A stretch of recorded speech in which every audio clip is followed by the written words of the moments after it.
اعوذ باللہ من الشیطان الرجیم بسم اللہ الرحمن الرحیم اللہم صلی علی سیدنا و مولانا محمد وعلی آل سیدنا و مولانا محمد وبارک وسلم۔ اصل ششم مال کی محبت اور اس کا علاج، حرص و تجمل کی آفت اور سخاوت کی خوبیاں۔ معلوم ہونا چاہیے کہ دنیا کی بہت سی شاخیں ہیں، ان میں سے مال و نعمت اور جاہ و حشمت بھی ہیں۔ اس کے علاوہ بھی اس کی بہت سی شاخیں ہیں۔ ان تمام میں مال کا فتنہ سب سے عظیم ہے، کیونکہ حق تعالیٰ نے اس کا نام عذبہ رکھا ہے اور فرمایا ہے بس کوئی خطرہ اس سے دشوار تر نہیں ہے، اور کوئی خطرہ آگ سے زیادہ دشوار اور سخت نہیں ہے۔ اس لیے انسان کے لیے مال ایک ضروری چیز ہے، اور اس سے بچنا اس کے لیے دشوار ہے، اور احتیاج و ضرورت سے اس لیے مضر نہیں ہے کہ جس طرح عیش و آرام کے لیے مال ایک ذریعہ ہے اور سبب ہے، بالکل اسی طرح وہ ذات آخرت بھی ہے۔ انسان کو لباس و مکان درکار ہے، اس کے بجز گزارا نہیں، اور یہ چیزیں مال سے میسر آتی ہیں۔ اگر یہ چیزیں انسان کو نہ ملیں تو اس کا صبر کرنا ناممکن ہے، اور جب مال مل گیا تو گناہ اور معصیت سے محفوظ رہنا ناممکن ہے، اور اگر مال نہ رہے تو افلاس اور غربت میں مبتلا رہنے پر کفر کا اندیشہ ہے، اور اگر مال پاس ہے اور توانگر ہے تو تکبر اور غرور کا خطرہ ہے۔ فقیری اور توانگری کی حالتیں، فقیر اور مفلس دو حال سے خالی نہیں ہوتا۔ اس کی ایک حالت تو حرص ہے اور دوسری کنات۔ کنات ایک اچھی صفت ہے۔ اب رہی حرص، تو حرص کی بھی دو حالتیں ہیں، ایک یہ کہ دوسرے لوگوں سے مال کی تما رکھے، اور دوسری حالت یہ ہے کہ اپنے زور بازو سے کمائے، یعنی کسب کرے، اور یہ حالت بہت ہی خوب ہے۔ جس طرح فقیر کی دو حالتیں ہیں، اسی طرح توانگر کی بھی دو حالتیں ہیں۔ ایک حال تو اس کا بخل اور مال کو خرچ سے روکنا، یعنی امساک ہے، اور یہ بہت ہی برا کام ہے، اور دوسری حالت داد و دہش، یعنی خوب خرچ کرنا اور دوسروں کو دینا۔ اس داد و دہش کی بھی دو حالتیں ہیں، ایک تو اسراف یعنی فضول خرچی ہے، اور دوسری حالت میانہ روی یعنی خرچ میں اعتدال، اور ان دونوں میں ایک بری حالت ہے اور دوسری اچھی، لیکن یہ دونوں ایک دوسرے سے بہت ملتی جلتی ہیں، اس لیے اس کی شناخت بھی ضروری ہے۔ بہرحال فائدے اور مضرت سے خالی نہیں ہے، اور ان دونوں کا پہچاننا اور ان کی معرفت فرض ہے، تاکہ انسان مال کی آفت سے بچے اور فائدے کے موافق اس کی جستجو یعنی حصول کی کوشش کرے۔ مال کی کراہت۔ اللہ تعالیٰ کا ارشاد ہے، اے ایمان والو، تمہارے مال نہ تمہاری اولاد کوئی چیز تمہیں اللہ کے ذکر سے غافل نہ کرے، اور جو ایسا کرے تو وہی لوگ نقصان میں ہیں۔ اس ارشاد ربانی سے واضح ہے کہ جس شخص کو اس کا مال اور اس کی اولاد خدا کے ذکر یعنی یاد سے غافل بنا دے، وہ نقصان اور خسران والوں میں سے ہوگا۔ حضور اکرم صلی اللہ علیہ وآلہ وسلم کا ارشاد ہے کہ مال و جاہ کی محبت دل میں نفاق کو اس طرح نشو نما دیتی ہے جس طرح پانی سبزی کو۔ حضور صلی اللہ علیہ وآلہ وسلم نے مزید فرمایا ہے، دو بھوکے بھیڑیے بکریوں کے ریوڑ میں ایسی تباہی نہیں مچاتے جیسی مال و جاہ کی محبت مرد مومن کے دین میں تباہی مچاتی ہے۔ بعض اصحاب نے رسول اکرم صلی اللہ علیہ وآلہ وسلم سے دریافت کیا کہ آپ کی امت میں برے لوگ کون سے ہوں گے؟ حضور صلی اللہ علیہ وآلہ وسلم نے فرمایا، مالدار لوگ۔ ایک اور حدیث شریف ہے کہ میرے بعد ایسے لوگ پیدا ہوں گے کہ انواع و اقسام کے لذیذ کھانے کھائیں گے، اور طرح طرح کے کپڑے پہنیں گے، خوبصورت عورتیں اور قیمتی گھوڑے رکھیں گے۔ ان کا پیٹ تھوڑے کھانے سے سیر نہ ہوگا، اور وہ بہت زیادہ مال پر بھی قناعت نہیں کریں گے۔ ان کا ہر ایک عمل دنیا کے واسطے ہوگا۔ میں محمد صلی اللہ علیہ وآلہ وسلم تم کو حکم دیتا ہوں، تم اپنی اولاد تک یہ بات پہنچانا کہ جو کوئی تمہاری اولاد میں ان کو دیکھے، اس کو چاہیے کہ ان کو سلام نہ کرے، بیمار ہوں تو ان کی عیادت نہ کرے، اور اگر کوئی اس کے خلاف کرے گا وہ اسلام کو ویران اور برباد کرنے میں ان کا مددگار ہوگا۔ حضور صلی اللہ علیہ وآلہ وسلم نے یہ بھی ارشاد فرمایا ہے کہ دنیا کو اہل دنیا کے پاس چھوڑ دو، کہ جو کوئی اس کو اپنی حاجت سے زیادہ لے گا وہ اس کی ہلاکت کا باعث بنے گی، اور وہ اس سے واقف نہیں ہوگا، یعنی اس کو خبر ہی نہ ہوگی۔ حضور صلی اللہ علیہ وآلہ وسلم فرماتے ہیں کہ انسان ہمیشہ یہی کہتا ہے کہ میرا مال، میرا مال، اور مال سوائے اس کے تیرا مال کیا ہے کہ اس کو کھائے اور نابود کرے، یعنی کپڑے کو پہنے اور برا نہ کرتے یا اس کو خیرات کرتے اور خداوند تعالیٰ کے پاس ذخیرہ کرتے۔ کسی شخص نے حضور صلی اللہ علیہ وآلہ وسلم سے دریافت کیا کہ حضور میں کیا کروں کہ میرے پاس کسی طرح کا توشہ مرگ یعنی زاد آخرت نہیں ہے۔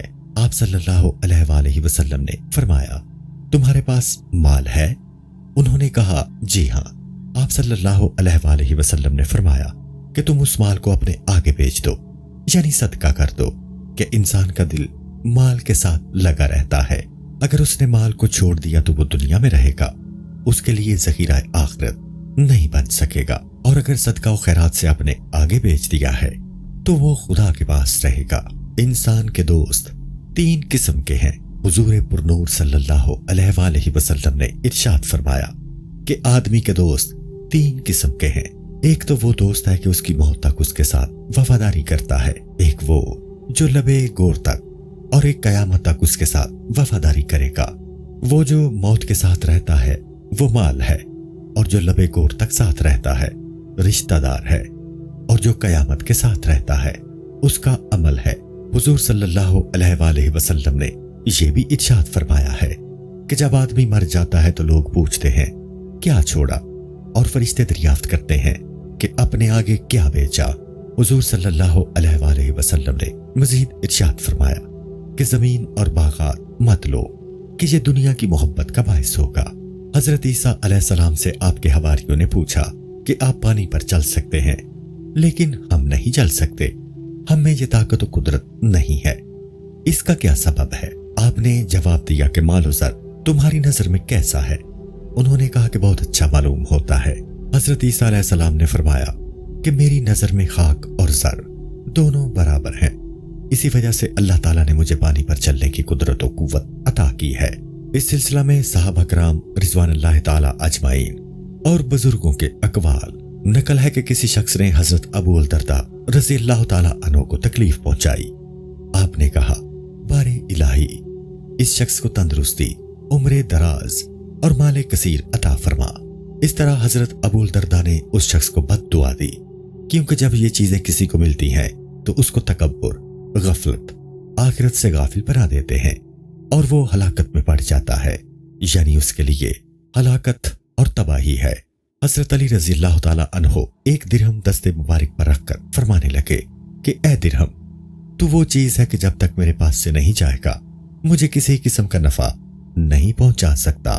حضرت حسن بصری رحمت اللہ علیہ نے کہا ہے خدا کی قسم جو مال و زر کو عزیز رکھے گا حق تعالیٰ اس کو خوار و ذلیل کرے گا۔ حدیث شریف میں آیا ہے کہ جب دینار و درہم کے سکے بنائے گئے تو ابلیس نے ان کو آنکھوں سے لگایا اور بوسہ دیا اور کہا کہ جو تجھے پیار کرے گا اور محبوب رکھے گا وہ میرا غلام ہے۔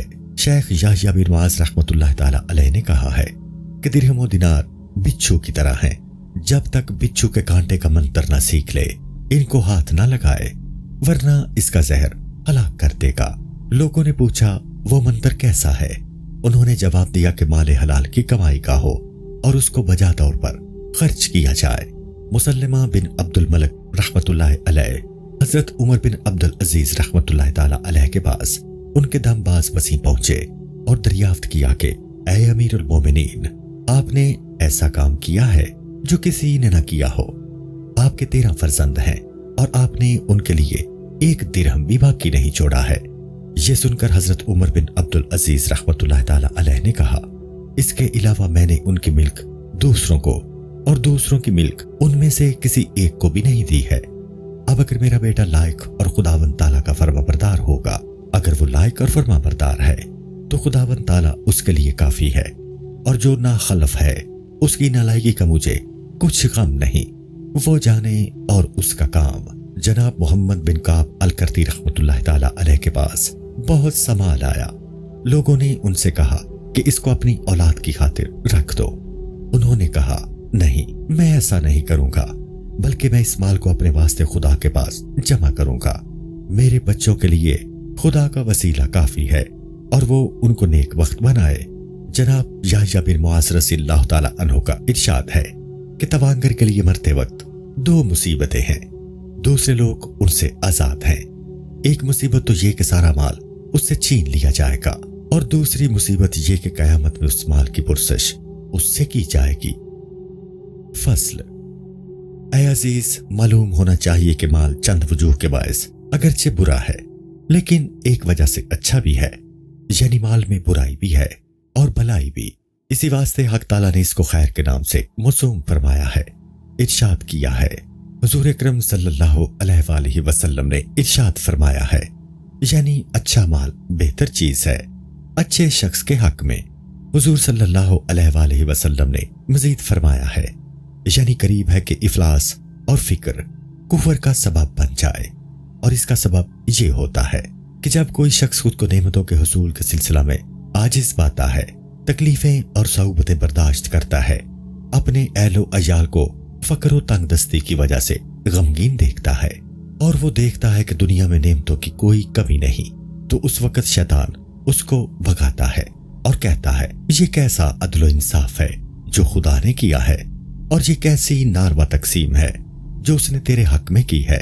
فاسق اور ظالم کو تو اس قدر مال دیا ہے کہ اس کو اپنی دولت کا اندازہ اور مال کا شمار ہی نہیں، اور ایک لاچار اور بے بس بھوکوں مر رہا ہے، اس کو ایک درہم بھی میسر نہیں۔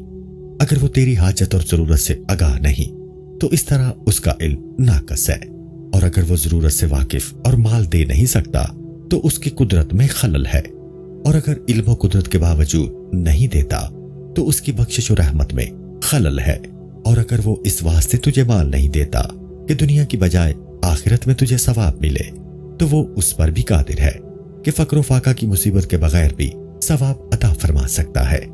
پھر وہ مال کیوں نہیں دیتا کہ فقر و فاقہ دور ہو؟ اگر ثواب اس طرح نہیں دے سکتا تو اس کی قدرت کامل نہیں ہے۔ ان تمام باتوں کے ساتھ ساتھ وہ رحیم، جواد اور کریم بھی ہے، تو اس کی ان صفات پر اس صورت میں کس طرح یقین کیا جائے کہ وہ جواد و کریم ہوتے ہوئے بھی بندوں کو تکلیف میں رکھتا ہے، اور اس کا خزانہ نعمتوں سے معمور ہے، اس کے سامنے پیش کرتا ہے اور شبہات میں مبتلا کر کے اس کو طیش اور غضب میں لاتا ہے، تاکہ وہ غصہ میں زمانہ کو برا کہے اور گالیاں دے اور کہنے لگے کہ آسمان سخت احمق ہے اور زمانہ میرے خلاف ہو گیا ہے کہ ساری نعمتیں غیر مستحق لوگوں کو دیتا ہے۔ اس کی اس ناراضی پر جب اس کو سمجھایا جائے کہ آسمان اور زمانہ تو اللہ تعالیٰ کے دست قدرت میں ہے، اب اگر وہ کہہ دے کہ اللہ تعالیٰ کے مسخر اور اس کے دست قدرت میں نہیں ہے تو کافر ہو جائے گا، اور اگر کہتا ہے کہ مسخر ہے تو پھر جو کچھ اس نے برا کہا ہے اور گالیاں بکی ہیں تو وہ گالیاں حق تعالیٰ کی طرف عائد ہوں گی، اور یہ بھی کفر ہے۔ اسی وجہ سے رسول اکرم صلی اللہ علیہ وآلہ وسلم نے فرمایا ہے کہ زمانے کو گالی مت دو کہ اس سے خدا کی ذات مراد ہے۔ تشریح اس ارشاد کی یہ ہے کہ تم جس چیز کو اپنے کاموں کا کفیل سمجھتے ہو اور تم نے اس کا نام زمانہ رکھا ہے، وہ ذات باری تعالیٰ کی ہے، بس اسی طرح غریبی اور ناداری سے کفر کی بو آتی ہے۔ مال کا بقدر ضرورت ہونا۔ ایسا شخص جو ایمان پر اتنا ثابت قدم ہو کہ مفلسی اور محتاجی میں بھی وہ خدا سے راضی رہے، شکایت اس کے لب پر نہ آئے، اور وہ یہ سمجھتا ہو کہ اس مفلسی میں اس کی بہتری اور بھلائی ہے، لیکن ایسے لوگ بہت کم ہیں، تو بہتر یہی ہے کہ مال بقدر ضرورت انسان کے پاس موجود ہو۔ اس لحاظ سے مال کا پاس رہنا محمود اور پسندیدہ ہے۔ دوسری وجہ یہ ہے کہ تمام بزرگوں کا مقصود و مطلوب آخرت کی سعادت ہے، اور اس سعادت کا حصول 3 طرح کی نعمتوں سے ممکن ہے۔ ایک نعمت تو دل میں ہے، جیسے علم اور اخلاق حسنہ، اور دوسری نعمت جسمانی ہے، یعنی جسم کی صحت اور سلامتی، اور تیسری نعمت جسم کے باہر سے متعلق ہے، یعنی دنیا داری، لیکن صرف ضرورت کے لائق۔ بزرگان دین نے مال کو سب سے کم تر درجہ کی نعمت میں شمار کیا ہے، اور مال میں سب سے کم مرتبہ سیم و زر یعنی نقدی ہے، اور اس میں سوا اس کے اور کچھ منفعت نہیں ہے کہ مال کو غذا اور لباس کی فراہمی پر صرف کیا جائے، کیونکہ کھانا اور کپڑا جسم کی سلامتی کے لیے ہے، اور جسم حواس کی نگہداشت کے لیے ہے، اور حواس حصول عقل کا ذریعہ ہے، اور عقل دل کا چراغ اور نور ہے، تاکہ اس نور کے واسطے سے بارگاہ الہی کا مشاہدہ کرے اور اس کی معرفت حاصل کرے، اور معرفت الہی سعادت کا تخم ہے، اس کے ذریعے سعادت اخروی جو مقصود ہے حاصل ہو سکتی ہے۔ پس مقصود ان تمام باتوں کا حق تعالی ہے، اول و آخر وہی ہے، اور تمام موجودات کی ہستی اس کی ذات سے ہے۔ جو یہ بات سمجھ لے گا وہ دنیا کے مال سے صرف اتنا ہی لے گا جو دین کے راستے میں کام آئے، اور باقی مال کو وہ اپنے لیے زہر قاتل سمجھے گا۔ اچھا مال وہی ہے جو مرد صالح کے ہاتھ میں ہو۔ چنانچہ سرور کونین صلی اللہ علیہ وآلہ وسلم یہ دعا کیا کرتے تھے، یا الہی محمد صلی اللہ علیہ وآلہ وسلم کے گھر والوں کی روزی بقدر کفایت عطا فرما، کہ تجھے معلوم ہے کہ جو چیز قدر کفایت ضرورت سے زیادہ ہوتی ہے وہ خرابی کا باعث ہوتی ہے، اور جو قدر کفایت سے کم ہو وہ کفر کی طرف لے جاتی ہے، اور یہ بھی باعث خرابی ہے۔ بس جس شخص نے اس بات کو معلوم کر لیا اور اس حقیقت کو پا گیا وہ ہرگز مال کو دوست نہیں رکھے گا، کیونکہ جو شخص ایک چیز کو اپنے کسی مطلب یا مقصد کے لیے ڈھونڈتا ہے وہ اس مطلب یا مقصد کو دوست رکھتا ہے، نہ کہ اس چیز کو۔ بس جو شخص نفس مال کو دوست رکھتا ہے وہ اندھا ہے، اس نے اس کی حقیقت کو نہیں پہچانا ہے۔ اسی وجہ سے حضور اکرم صلی اللہ علیہ وآلہ وسلم نے ارشاد فرمایا ہے، بدبخت ہے بندہ دینار اور نگو نثار ہے بندہ دراہم۔ اور جو کوئی کسی شخص کے عشق میں سرشار ہوتا ہے وہ اس چیز کا بندہ ہوتا ہے، اور جو کسی چیز کی طاعت میں ہوتا ہے وہ چیز اس کی خداوند مالک ہے۔ اسی بنا پر حضرت ابراہیم علیہ السلام نے فرمایا، الہی مجھے اور میرے فرزندوں کو بت پرستی سے بچا۔ علماء عظام نے فرمایا ہے کہ یہاں اصنام سے مراد زر و سیم ہے، کیونکہ تمام لوگ اس کو اپنا معبود سمجھ کر اس کی طرف متوجہ ہوئے ہیں، ورنہ پیغمبر علیہ السلام اور ان کی اولاد کو بت پرستی سے کیا علاقہ اور کیا تعلق؟ مال کے فائدے اور اس کی آفتیں۔ اے عزیز، معلوم ہونا چاہیے کہ مال سانپ کی مانند ہے جس میں زہر ہوتا ہے، ایک زہریلا سانپ ہے اور تریاک بھی ہے، اور جب تک زہر کو تریاک سے جدا نہ کیا جائے اس کا تمام و کمال راز معلوم نہیں ہو سکتا۔ لہٰذا ہم پہلے مال کے فوائد اور اس کے بعد اس کی آفات کو تفصیل سے بیان کرتے ہیں۔ مال کے فوائد۔ معلوم ہونا چاہیے کہ مال کا فائدہ دو قسم کا ہے۔ پہلی قسم تو یہ ہے کہ انسان اس مال کو اپنی عبادت یا ضروریات عبادت میں صرف کرے، جیسے حج اور جہاد میں مال کا صرف کرنا یا خرچ کرنا، گویا عین عبادت میں خرچ کرنا ہے۔ سامان اور ضروریات عبادت سے مقصد یہ ہے کہ مال کو کھانے یعنی غذا، لباس اور ایسی ہی دوسری ضرورتوں میں صرف کیا، کیونکہ اس سے عبادت میں تقویت اور اطمینان قلب حاصل ہوتا ہے، جس کے بغیر عبادت نہیں رہتی۔ بس وہ چیز جس کے واسطے سے عبادت ہو سکے وہ بھی عین عبادت ہے، کیونکہ جس کے پاس مال بقدر حاجت نہیں ہے، تمام دن اس کا جسم اور اس کا دل اس کی طلب اور حصول میں مشغول رہے گا، اور عبادت سے جس کا خلاصہ ذکر و فکر ہے محروم رہے گا، اور بقدر ضرورت مال ہونے کی صورت میں اس طلب کی ضرورت پیش آئے گی۔ بس جب عبادت کے لیے مال بقدر ضرورت صرف ہو تو یہ بھی عین عبادت ہے اور فوائد دینی میں داخل ہے، اور یہ منجملہ دنیا داری نہیں ہے، یعنی اس کو دنیا داری نہیں کہا جائے گا، لیکن اس کی مدار نیت پر ہے کہ اگر دل کا ارادہ اس مال سے راہ آخرت کی فراغت کا حصول اور دل جمی ہے تو اس صورت میں یہ مال جو بقدر حاجت ہے توشائے آخرت اور عین آخرت ہوگا۔ نقل ہے کہ شیخ ابو القاسم گرگانی رحمۃ اللہ تعالی علیہ کی ملکیت میں ایک قطع زمین تھا جس سے وہ حلال روزی حاصل کرتے تھے۔ ایک دن اس زمین سے اناج آیا۔ خواجہ ابو علی فارمدی رحمۃ اللہ تعالی علیہ فرماتے ہیں کہ انہوں نے اس اناج سے ایک مٹھی اناج لے لیا اور کہا کہ میرے اس اناج کو اگر دنیا بھر کے متوکلین اپنے توکل کے بدلہ میں لینا چاہیں تو میں نہیں دوں گا۔ حقیقت یہ ہے کہ یہ بات اور یہ رمز وہی شخص سمجھ سکتا ہے جس کا دل مراقبہ میں مشغول ہو، کیونکہ اس کو علم ہے کہ معاش کی طرف سے خاطر جمع ہونا راہ آخرت کے طے کرنے میں بڑی مددگار ہوتی ہے۔ دوسری قسم یہ ہے کہ مال لوگوں کو عطا کرے یا ان پر صرف کرے۔ یہ بذل مال 4 طریقوں پر ہوتا ہے۔ پہلا طریقہ تو صدقہ ہے۔ صدقہ کا ثواب دین و دنیا دونوں میں بہت ہے کہ فقیروں کی دعا کی برکت اور ان کی خوشنودی کا اثر بہت ہوتا ہے۔ جس کے پاس مال نہیں ہے وہ صدقہ و خیرات کر ہی نہیں سکتا۔ دوسرا طریق بطور مروت مال کا خرچ کرنا ہے۔ مثلا دوسروں کو اپنا مہمان بنائے، میزبان کے فرائض انجام دے، اپنے دینی بھائیوں کے ساتھ احسان کرے، خواہ وہ مالدار ہوں، ان کو ہدیہ دے اور مال سے ان کی غمخواری کرے، لوگوں کے حقوق ادا کرے اور دوسرے جائز رسوم بجا لائے۔ یہ عمل اگر توانگروں کے ساتھ بھی کیا جائے تو پسندیدہ ہے۔ اس سے سخاوت کی صفت پیدا ہوتی ہے اور معلوم رہے کہ سخاوت بہت ہی عظیم خلق ہے۔ ہم انشاءاللہ آئندہ اوراق میں سخاوت کی تعریف بیان کریں گے۔ تیسرا طریقہ یہ ہے کہ مال کو اپنی آبرو کے تحفظ کے لیے صرف کرے، مثلا کسی شاعر کو انعام کے طور پر دینا یا کسی حریص اور لالچی پر خرچ کرنا کہ ان لوگوں پر اگر خرچ نہیں کرے گا تو شاعر تو ہجو کرے گا اور حریص غیبت کرے گا اور گالیاں دے گا۔ حضور اکرم صلی اللہ علیہ وآلہ وسلم کا ارشاد ہے، وہ چیز جس کے ذریعے لوگوں سے اپنی آبرو کا تحفظ کیا جائے صدقہ ہے، چونکہ مال بدگوئی اور غیبت کا راستہ مخلوق پر بند کرتا ہے اور تشویش و پریشانی کی آفتوں کو روکتا ہے۔ اور اگر ان لوگوں پر مال خرچ نہ کیا جائے اور وہ ہجو اور غیبت کریں تو صاحب مال کے دل میں بھی بدلہ لینے کی خواہش پیدا ہو، اس طرح عداوت اور دشمنی کا سلسلہ جاری ہو جائے گا۔ بس مال ہی اس کام کو کر سکتا ہے۔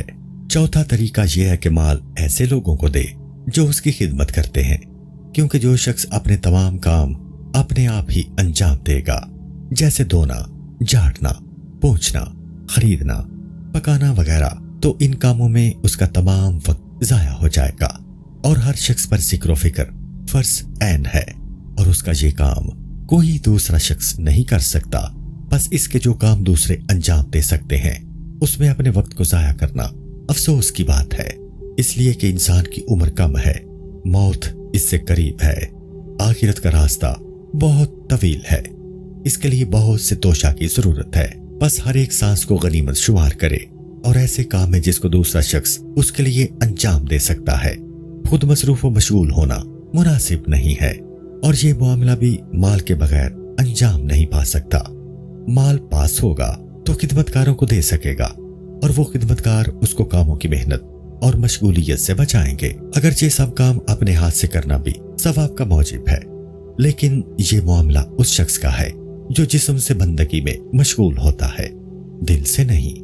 لیکن جو شخص ذکر و فکر میں مشغول رہنے کی صلاحیت رکھتا ہے اس کے لیے ضروری ہے کہ دوسرے لوگ اس کے کام کریں تاکہ اس کو اطمینان قلب میسر ہو اور اس کام کے انجام دینے میں اس کو دل جمی میسر آ سکے جو جسم کی طاعت و بندگی سے بزرگ تر اور عظیم تر ہے۔ تیسری قسم یہ ہے کہ ایک معین اور مخصوص شخص کو مال نہ دیتا رہے بلکہ ایسی خیرات کرے جس کا فائدہ عمومی ہو، جیسے پل بنوانا، سرائے اور مسجد تعمیر کرانا، دارالشفا یعنی شفا خانہ قائم کرنا، یا فقیروں اور درویشوں کے لیے مال کو وقف کر دینا۔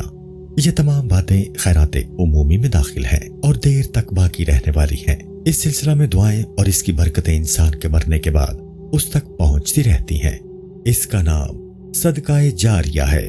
اس صدقہ جاریہ اور خیرات عمومی کے لیے بھی مال درکار ہے۔